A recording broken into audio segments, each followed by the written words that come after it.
Hello, what's up guys, I'm Dean, aka the Blue Crusader. Welcome back to the channel. Today we're going to be looking at Garry's Mod Through Time, then and now, before and after. Why? Because I was actually really interested in how many changes the game has been through throughout its lifespan. And why am I the one person to look back on the legacy? With over 4,000 hours, I've played the game since I was 9 or 10. That's at least 10 years, and it's one of my favourite games. So without further ado, let's look at Garry's Mod Through Time. Garry's Mod has gone through many different changes during its lifespan, and by 2016 the game had sold over 10 million copies. Awesome, and there's no secret why it's so successful. However, although it was still extremely popular back in the good old days, it's clear that the big YouTubers playing the game like VanossGaming probably played a big hand in growing it to the current player base it has today. Back when I played Dark RP those years ago, people barely used microphones, let alone filled servers with over 100 slots. I have downloaded nearly every single version of Garry's Mod, from the first few games up to number 9. I have also included footage from the current Steam release version, Gmod 13. I have however skipped over 10 and 11 as they are not available as mod files due to being released on Steam only, and due to not being able to roll back my Steam version, there's certain legality issues that means I'd prefer not to include these. However, let's have a look at the older versions. Unfortunately, the original Garry's Mod 1 and 2 mods are actually purely useless. There's a menu system and you can select certain options, but it's just a source engine base, and unfortunately there was no maps to actually play with. So the actual beginning of the clips in this video will begin from Garry's Mod version 3. As you can see, we're on the main menu of Gmod version 3, the original mod which was also free online on various distribution platforms. As you can see, the main menu is a lot different to what it is today. It's a basic Half-Life 2 background because it was based on the Half-Life 2 version of the source engine. Obviously it has the same main menu background as Half-Life 2 actually does in City 17. The actual map itself is pretty simple. Back here was actually a set of tools. You did have different tools such as the camera, as you can see me using here. The camera was triggered by the revolver, and because of this the Magnum was actually the camera tool.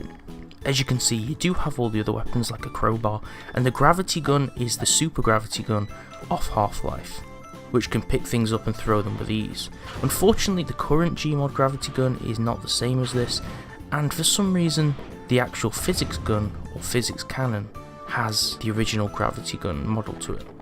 As you can see in the later versions of the mod, the physics cannon uses the super gravity gun model that's used here for the gravity gun. In this early version of the mod, however, on Garry's Mod 3, you couldn't actually rotate items of any kind.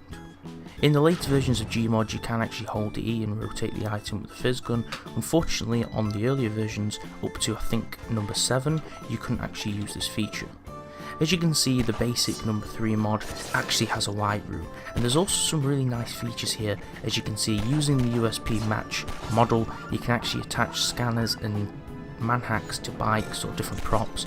As you can see here, I attached a lot of different manhacks to this bike, and obviously the manhacks are NPCs which target the player, and because of this they made some kind of artificial intelligence based plane that started seeking me out on this bike. It was actually quite fun. I had a lot of fun on this version of Gmod, even though it's so simplistic. There's just so many different small features which make it quite fun. The only shortcoming of the actual version of the mod which we're playing on is the size of the map and how linear it seems to be. Also, in the fashion of the other weaponry being used as tools, the spas was actually being used as a wheel tool, which places and removes wheels. What's also interesting is the early form of coding or implementation of a props menu that Garry actually put in this version of the mod. Although it's really early and it's only Garry's Mod 3, in the top right of the clip you can see there is actually a really basic build menu. You can use the arrow keys to actually scroll through the different types of wheels, and you can right click and left click to actually place them down or remove them. This was a really cool tool. I do prefer how it is in the current state of the game, although this was really nice how simple it was for how everything functioned. The RPG launcher was also used as a prop cannon. As you can see, in a similar Dr. Hack style formation, I did fire these computer monitors at the wall. You can slowly fire them at a really short firing speed or small firing rate, or right clicking rapid fires them. As you can see, it was actually quite fulfilling to rapid fire these melons off the wall and have them break on the floor. Obviously abusing this feature did cause a lot of lag spikes and engine issues, but it was really fun with this tool. In the current state of the game, since there was very limited lure coding, if not any, unfortunately there was no spawn menu to spawn any NPCs or any ragdolls. As you can see, there is some sort of wall panel here made out of a white box with black buttons, and some of them do have pictures of the characters on the faces. If we press E on the separate buttons on the wall, it does seem to spawn ragdolls on this white plate in the centre. There is also a red button on the top right, as you can see there, and if you press it, it does actually remove everything like this. It makes everything go black as if they've been hit with a combined ball, and everything just vanishes, and this is the deleting phase. I guess since there's no undo at this point with Z, you have to put everything you build or place on the panel and press the red button to get rid of it. As well as the main base white room, there is actually a corridor in this version of the mod which leads down to a map room. As you can see, when you press E on these panels, they do sort of flicker in a texture or material glitch. However, I would presume these do lead onto Half-Life 2 maps if you have Half-Life 2 mounted and installed. Not only did Garry release numerical versions of the mod, he also released subversions. For example, this is version 3.A, and this is actually slightly different. In regards to actual settings and features, it's basically the same. The only main difference I actually noticed is the fact that there's actually a new map. This map kind of got slightly better. It basically transforms the white room into an open sandbox type map. This is the first step in the direction to keeping GM Construct as a regular map for Garrys Mod. This is the first version that you'll see of GM Construct. Really basic. It does have a simplistic sandbox, grass and sand textures, and a wall that goes around the map. We do have the map room as well, like before, which lets us access the different Half-Life 2 levels. The next version of the mod, Garrys Mod 4. Although very similar in regards to Garrys Mod 3 as well, it did feature some slight new additions to the game menu. As you can see here, there is actually a fully featured and working server browser, so you can actually play with your friends. We have favourites, internet games, friends games, and more. We can actually load games, and we can actually create a local game that we can host. The only available map, however, is GM Construct. Possibly because the mod is now deprecated, I couldn't actually change my multiplayer game whilst in single player. I also couldn't change it on the options dialog in the main menu, although there is slight new features to multiplayer settings in this version of the mod. As you can see, there's also a basic edition of the chat box which has been implemented in this version. You should be able to see on the screen me typing certain prompts to remember for this video and certain messages just to test out the chat box. I do remember this simple chat box from quite a long time ago, and they did keep it for quite some time until giving it a slight overhaul in the newer versions. The spawning panel is near enough the same, although we have added or additional NPCs or ragdolls which we can spawn. There is also a different spawning panel just for props. As you can see, we have the PHX or the Phoenix Storm prop types. As you can see, these are the basic props which you actually still have in Gmod 13. There's loads of different types of shapes, and we still have the red button where we can remove them all at once. We have a little bit more creativity in this version of Gmod 4 because we can actually start to build things with props a little bit easier as we have these cubic types of props, and we have a bit more freedom in the amount of ragdolls we can actually spawn. Although the map room is basically the same, not only are there some more features in this version of Gmod 4, there's actually an added garage to the map. There's a small garage which inside you can actually find an airboat and a jeep, the jeep having a mounted turret on. You can just drive around the map. There's not actually much space to drive around the map, so it's still really linear, but you can see that Garry's actually developing it more and adding more freedom to the mod as he goes. Gmod 5, another map and visual upgrade. This update brings slightly less to the table than the last, although we do have slight optimization and visual changes to the GM Construct map. There's no new multiplayer options or changes in that regard, but it also uses the same backdrop menu. As we load into the map, we can see that there still is the garage. There doesn't seem to be the airboat in this garage for some reason. I think at this point I already used it, but the Jeep still has the turret system on. There's no ramp systems to use, and it's quite hard to get up the sidewalk of the map without actually falling off, so there's still limited amount of freedom, although since there's actually a Jeep and a much bigger map in this version, you can actually still make the awesome ramps and have a bit of fun with them. As you can see, it does actually notify me that picking up the car with the gravity gun would actually crash the whole engine. I'm not sure why this is at all, and I presume they have fixed it in recent versions, and the good thing is it wouldn't actually let me pick it up. We also have many different tools and more complex updates to current tools. As you can see here, I am actually using the paint tool. We can paint different decals such as blood and other decals such as paint and seagull ploppings on the actual wall here, and this orange blood from the antlines. It's actually quite useful if you want to cover up the wall in an artificial paint. If you want to paint your house out of props, it's actually quite useful. Unfortunately though, the more you actually spray down, the less the trail behind it becomes as it removes itself. There's actually quite a variation here, and we can switch through with the menu options like what was in the first version of the Gmod mod.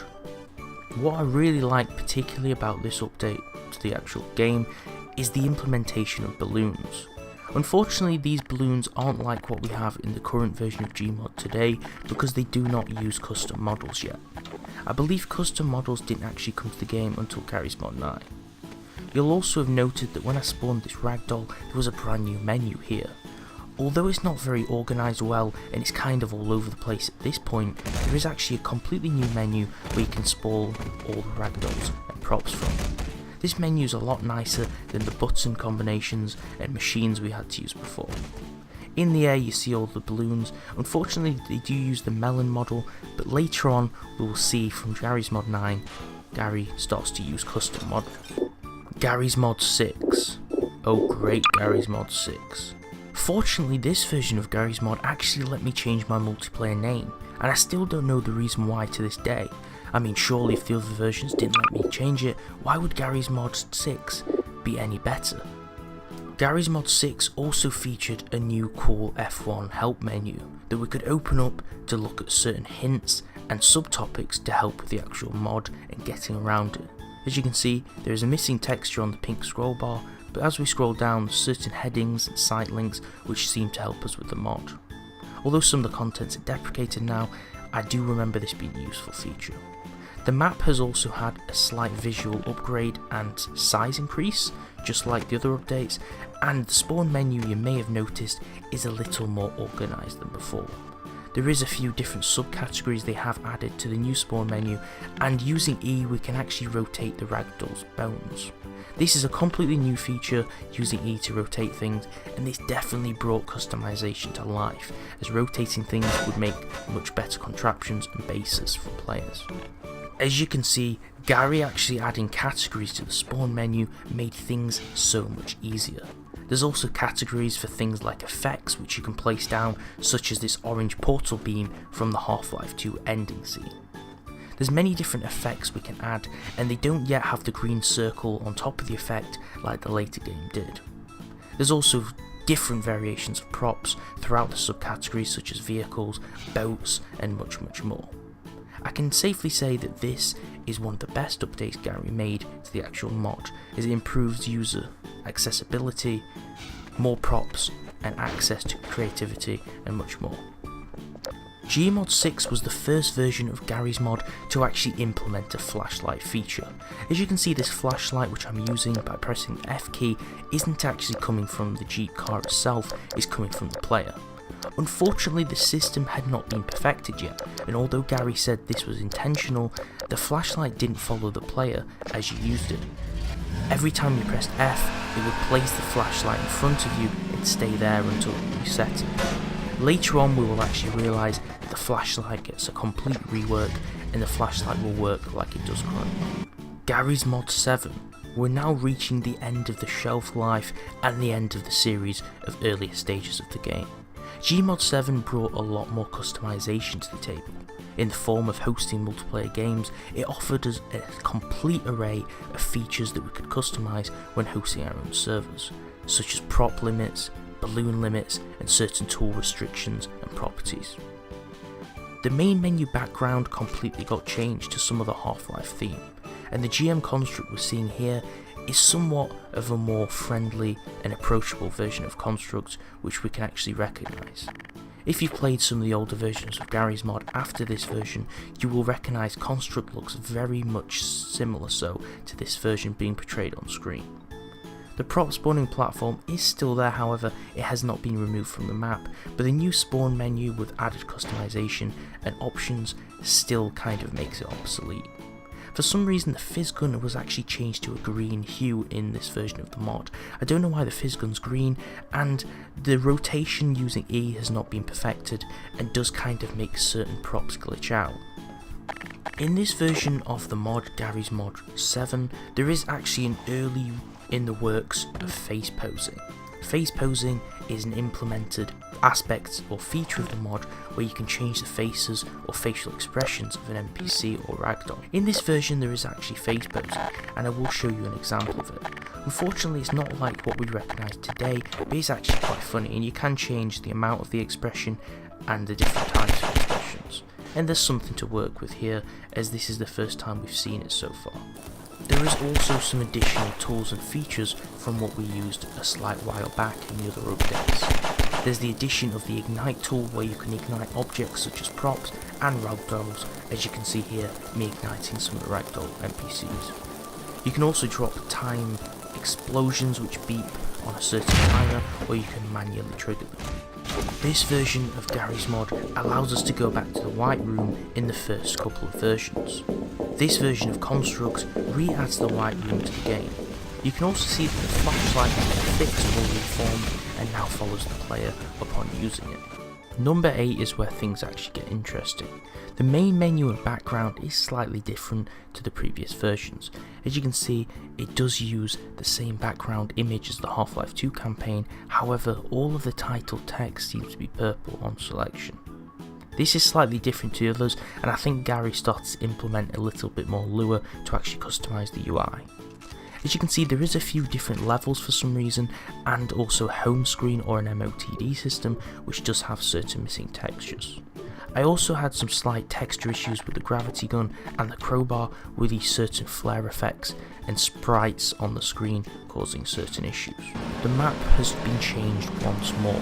Like in the majority of the Garry's Mod updates, this is the GM construct you know and love, and I believe this is very similar up till Gmod 11 we have kept a certain format. Garry also added some really awesome overlays onto the screen which can be accessed through the new menu system. The menu has had a complete rework and redesign once more and looks better already. It also has a list of overlays such as water effects, combine shields, combine visors, and a series of different materials you can overlay over the screen which actually improves the look of the game. You can also use different textures on ragdolls now, such as wireframe or different colours, and make them invisible, and it's actually pretty fun to play around with. Garry's Mod 9, the final mod we will cover before actually integrating footage from the newest version of Garry's Mod, GM13. As you can see, there is actually options to mount certain mods and mount content on the home screen as well as a mod manager. At this stage in the game, there was no workshop and there was no toy box. Toy box was added much later.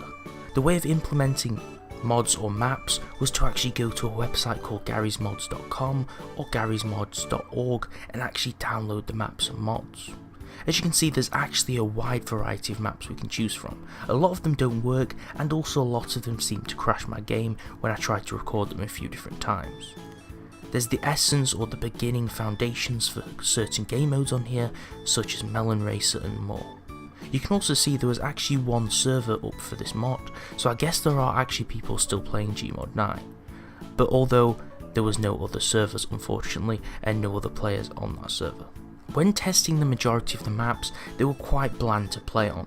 This is however my fault, because I was using an old version of Garry's Mod and I hadn't actually downloaded any additional content. Most of the maps which came packaged with my version of the game actually required certain game modes such as Flood, Survival modes or Zombie Survival, sort of game modes. Unfortunately, I didn't actually have this content, and I didn't have any of the base game modes such as Melon Racer, so I couldn't actually play any of these maps that would actually crash me because I lacked the resources to play them. Fortunately though, there were a couple of maps that I could actually play. This graveyard map, for instance, was one of the maps I could play. I wasn't really sure what game mode this was supposed to even be played on because most of the map was cluttered by headstones, so I wasn't really sure where I was supposed to be going or what space I even had to build. There was also this arena/deathmatch map which had a big crash car in the actual centre, which was kind of cool, but yet again I didn't really have any ideas what to do with the map or any game modes to play on. Overall though, Gmod 9 was actually the foundation of modding a mod itself.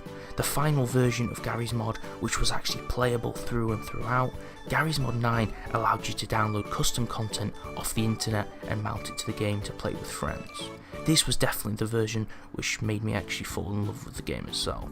All in all, it's crazy the changes that the game has gone through, from a mod to a standalone game on Steam. As you can see, the changes are very apparent in the earlier versions to the later versions.